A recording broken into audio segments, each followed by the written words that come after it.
and welcome to Stocks Down Under. Today we're joined by Sean Hehir, CEO of Brainchip. Welcome, Sean. Thank you, Mark. Good to be here.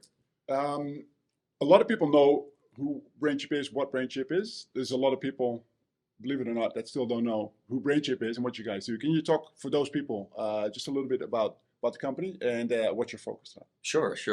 So Brainchip is a supplier of intellectual property for organizations that want to build custom chips to do inference outside the data center. Most people that follow AI right now are very familiar with all the trends and the news about the data center, words like Chat, GPT, Bard, etc. However, a lot of the workloads are now moving outside of the data center. And just like the data center in the cloud, where specialized hardware was created to make those models work well, the edge has the same requirements.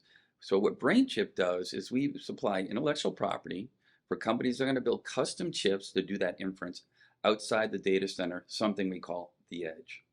And if we get a bit more technical, talk about the platform, right? So we've got the Akida platform, and just recently you announced 2.0, basically. Mm-hmm.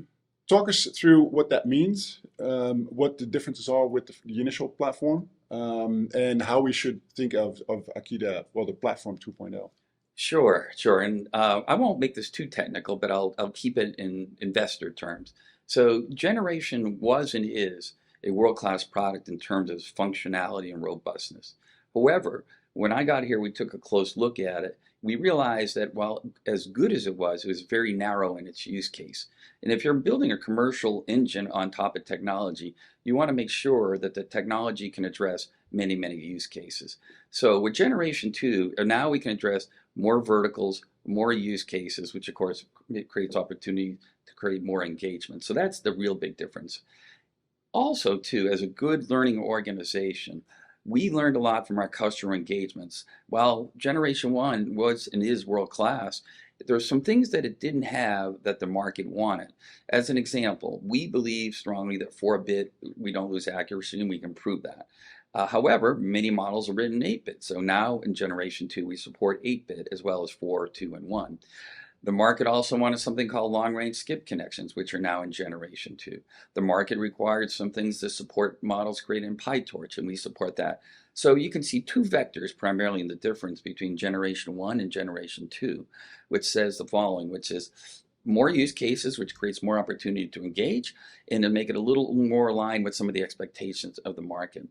Also, I get a lot of questions when people ask about our chips in our business. Our business model is predominantly intellectual property. And I know you've got some questions. We'll talk about EdgeBoxes. So we do a little bit of hardware. But at Brainchip, we have two chips out, the Akida 1000 and the 1500. And what those are both built on Generation 1 technology with a little bit slight difference in the IP base, so a little difference. But the point why we did two reference chips is, one, if you're an IP provider, you want to prove it in silicon that it works, and of course it does, because customers, as they engage, want to see it, so you have to supply a chip to do it. But also, a key point about our IP is that it's portable across multiple foundries. So the first one was done at TSMC, the second one was done at Global Foundries, and if you noticed, 2 weeks ago or 3 weeks ago now, I can't recall, at Intel Foundry's launch, Brainchip was prominently displayed as a partner up there, one of a few, I can't remember the number, but it was not a lot of IP partners, and we were in there. So customers who buy our IP can be really comfortable that they can deploy it in any foundry in the world. Sean, can you talk us through the developments in Edge AI in that market? Because it's relatively new, but it's very dynamic and fast-growing. This is one of my favorite questions. I mentioned in one of my earlier responses that people are familiar with the cloud and the data center and how custom hardware was developed for that. The edge market is no different.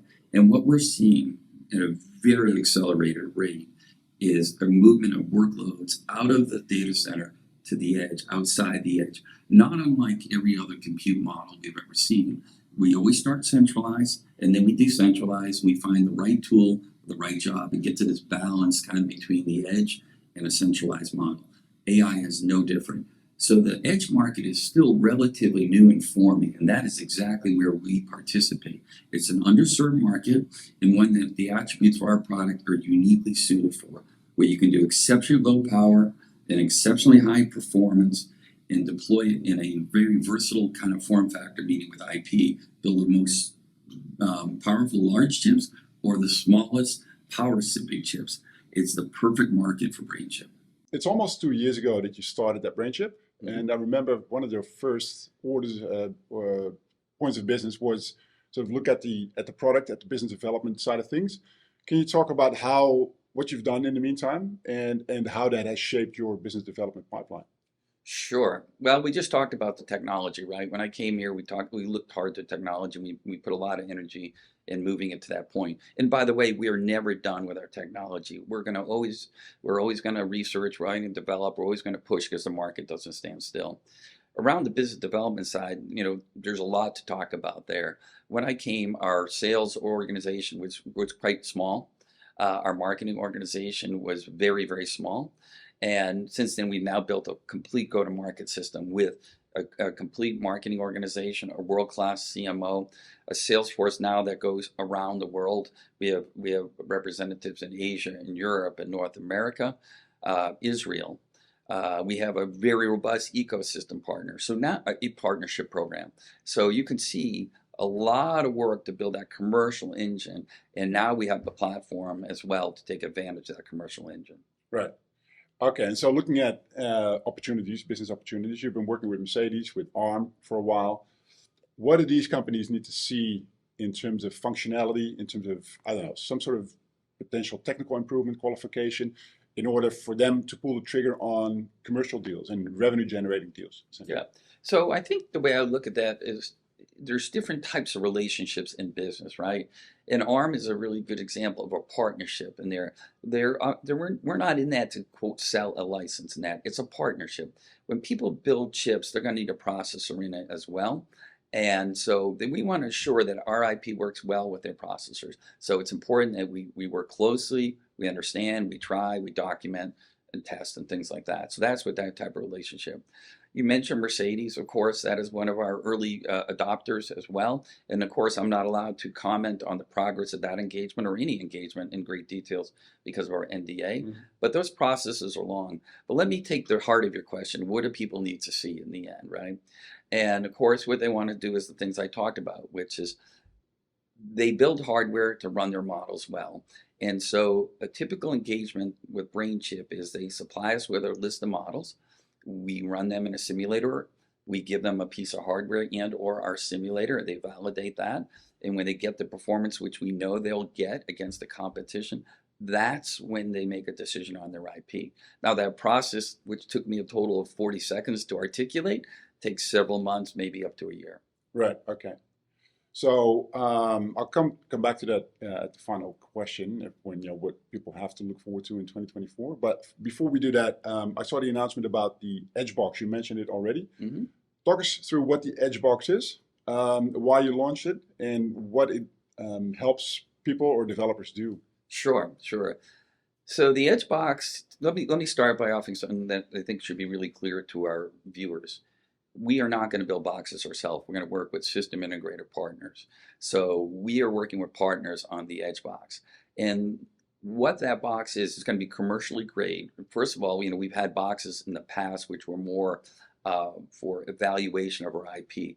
These are intended to be commercial grade. So they were designed that way, tested, and built that way for commercial grade in volume.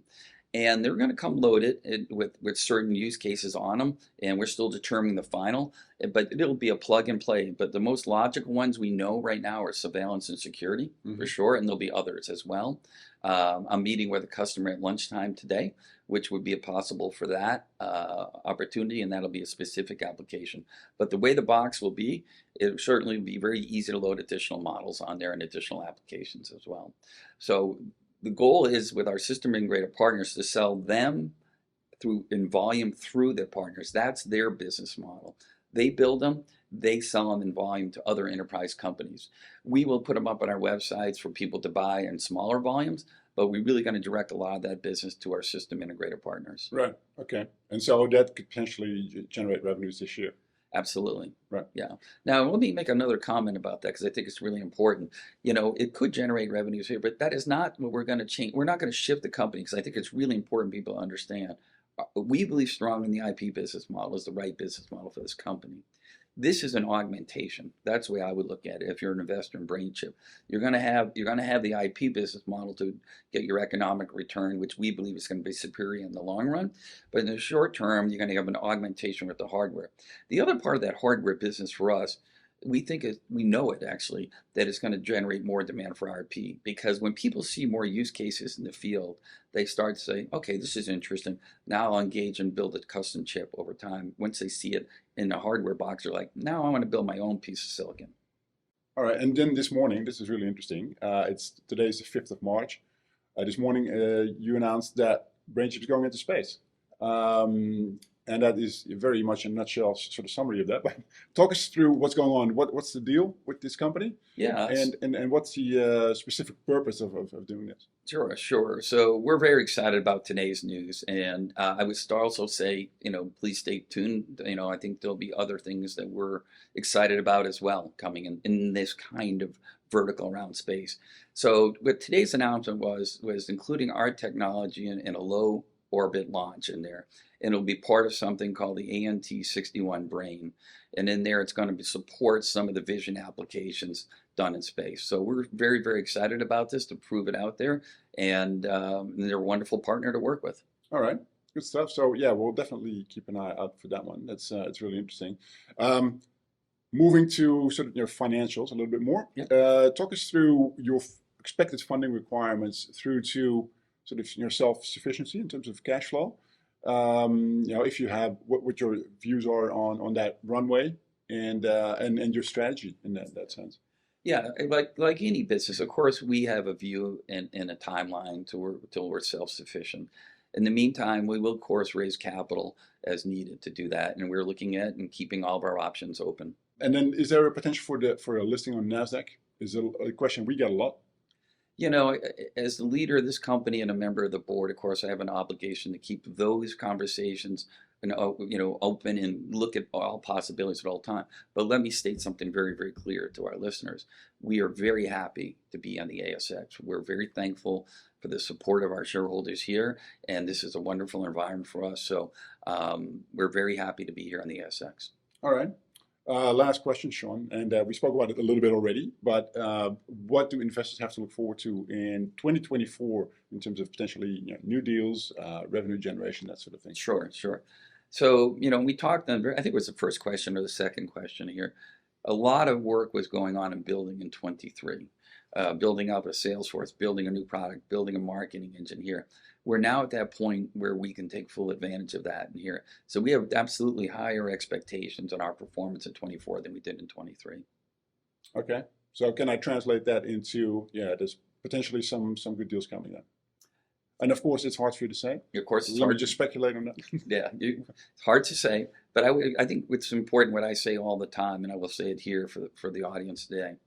When I first came to Brainchip, our engagements were characterized by companies that were intrigued and interested in our technology. And they would look at it and say, this is very interesting, and let me try to find a use case for it. The engagements we're in now are very different. They're with companies that have a propensity and have done it in the past, meaning build computer chips with custom silicon. These engagements have defined timelines, defined budgets, and we're on there. So that's a radically different profile than when you're just looking at somebody who's looking for something to do. These are companies that are going to build a chip, and we're in those engagements. So we will know answers to our engagements here. All right. Very promising outlook then. Thank you very much, Sean. Thank you, Mark. It's great to be here.